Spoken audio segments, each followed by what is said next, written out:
All right, so today we're going to attempt, because I don't know if we'll be able to finish it, installing the IRP Racing chassis mounted shifter for my car. Unfortunately, my car does not have a lot of aftermarket support. It's a 1984 M10 with the M10 engine and the G240 or G245 trans. So there's not a lot of aftermarket support. Also, my trans tunnel is a little different from later model trans tunnels, and I'll get into that later. But I already took my, whatever, this piece that normally sits back here off. I already detached this. So I'm going to take this apart. I'm going to vacuum all this because it's filthy, get all this stuff out the way. And then we'll look at what kind of work that we're going to have to get into. All right, so I kind of did a mock-up already. So this is where the chassis mounted plate and shifter will mount to. So there's a hole here which I won't be using. I'll be using the factory whatever locating thing for the center console this is. I'll use that instead of drilling a hole. I have to drill a hole here. Right now this is just a mock-up also, and then you can see there's a hole right there, and then a hole right there. Now if you look closely, you'll see this is for the dust boot of the short shifter, and the early model trans tunnels have a smaller diameter centering hole, I guess. So what I'm gonna have to do is actually mark this with a paint marker and Dremel it out. Lighting's not that great in here, but we're gonna open up the center hole a little bit, just so that the when I do the dust boot for the short shifter, it'll be able to clamp properly with no interference. But this is just a mock-up for now. I'm gonna vacuum in here too. I just finished vacuuming the other parts of the carpet. I'm gonna vacuum in here, disconnect the light, and try and give myself some more space to work with. I'm still waiting for my second pair of hands because you need someone in the car and underneath, and then we'll get to doing the underneath part. But for now, we're just gonna clean up this area a little bit more, and then we will go into the car. All right, Luis. What's up? We already took the exhaust down. We took out the guibo. Trans mounts are shit. We're currently taking off the shifter plate right now. But come check this out. My car's been super loud lately, and we just found that man's headers is yo, those shits are done, bro. Wow. But this is why we're doing an engine swap, to fix all that. All right, so now we're back up top. Shifter's out, that's it right there. That's the shift linkage. So now, that's it. This shit's brolic, right? That shit's strong. So we're gonna mock it up. Gonna put the shifter in, mock it up, and then we're gonna paint the holes, mark the holes, and drill through. Okay.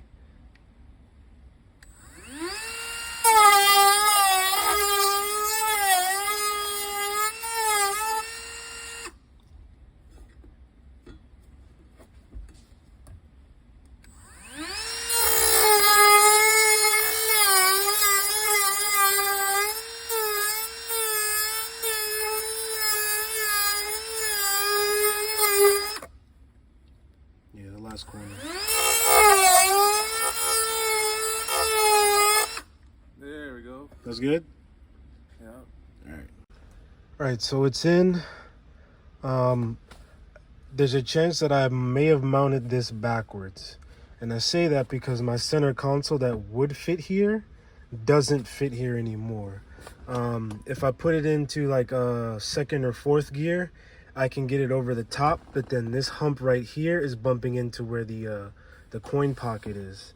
I know my friend has one of these in his car, so I'm thinking he mounted it the other way around, but I'm gonna ask him to see what it says. But right now we have no center console, and we kind of ran out of time, so we couldn't put the rubber boot with the bracket at the bottom. So right now it's just full tunnel. I'm gonna see the road down there. Hopefully it's, and then I don't think it's gonna be that big of a deal for the main fact that I don't drive this car right now.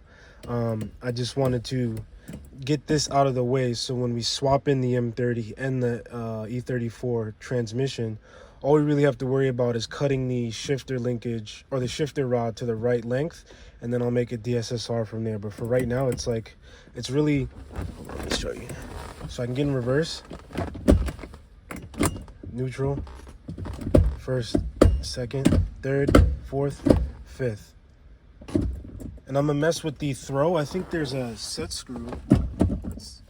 There's a set screw down there, which I think lowers the point of contact with the shifter rod, because right now the shifter rod is sitting at a upwards angle rather than the normal flat angle that it initially was at.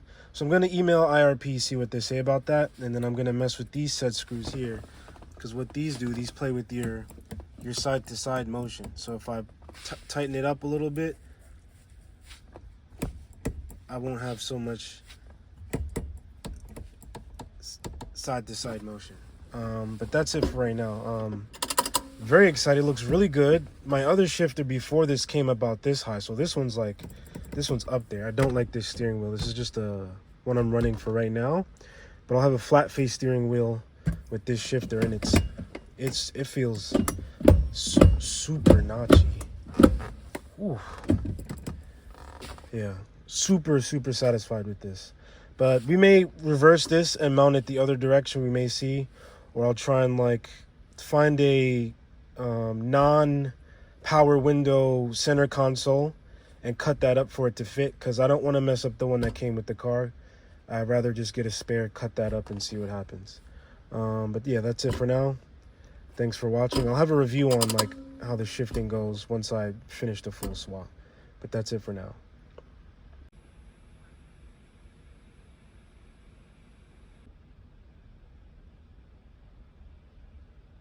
All right, another quick one today.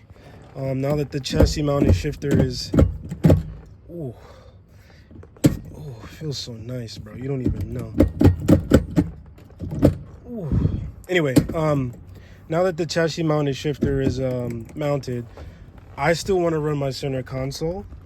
I found out from a friend of mine, Alex, that his is actually mounted in the opposite direction, so he was able to just fit the center console over and have like a little a shifter boot that he made for it.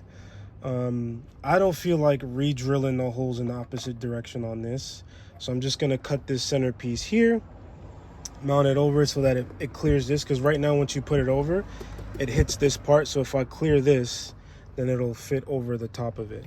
Also, I ended up going with a sedan one. Shout outs to Luke. He gave me this for steel. I don't want to cut up the original one, because E30s without window switches is not that common. So I have the poverty spec one. I kind of want to maintain the original one, get a spare one, and then cut the spare one up the same way this one is going to be cut up. But what I'm going to do now is cut this, and then I'm going to 3D print blanks to fill up the window switch holes, and then put that in. And then what we're also going to do, once this is cut and then it fits over, 3D print a piece that'll bolt into the factory holes and also come around these portions here so that it turns into like a whole dish tray. I won't have the same functionality as like this one will. Like, it won't be able to fit. Oh shit, wait. Oh, I just realized something. So this part, I need this part, not this part. But I'll probably end up cutting up or 3D printing something to fit this blank portion here. But for now, that's all we're really focused on. All right, now it's cut to fit. Yeah, not my best work. I'm not super happy with myself or how I cut it, because I cut too much off on this side and this is perfect. This is exactly how I want it to be. I ended up cutting up too much on that side. But I think anyway, I'm just gonna make a cap that goes over this and clips on here and then goes around there, and it bolts into the regular place. For now, it looks decent. Definitely not satisfied with how I did it. Definitely upset with myself. Yeah, I don't know. I'm not really vibing with it. But this is why I'd rather do it on one of these than my own personal one. Because if I would have did this on mine, I would have been severely upset. But for now, we'll figure out what we're going to do with the boot situation. But yeah, it's in there now. It looks a little more complete. It's tight. I need to put the tabs in back here and back there, but we're going to take some measurements and then get to designing a piece that'll clip here, and then fill up this gap right here.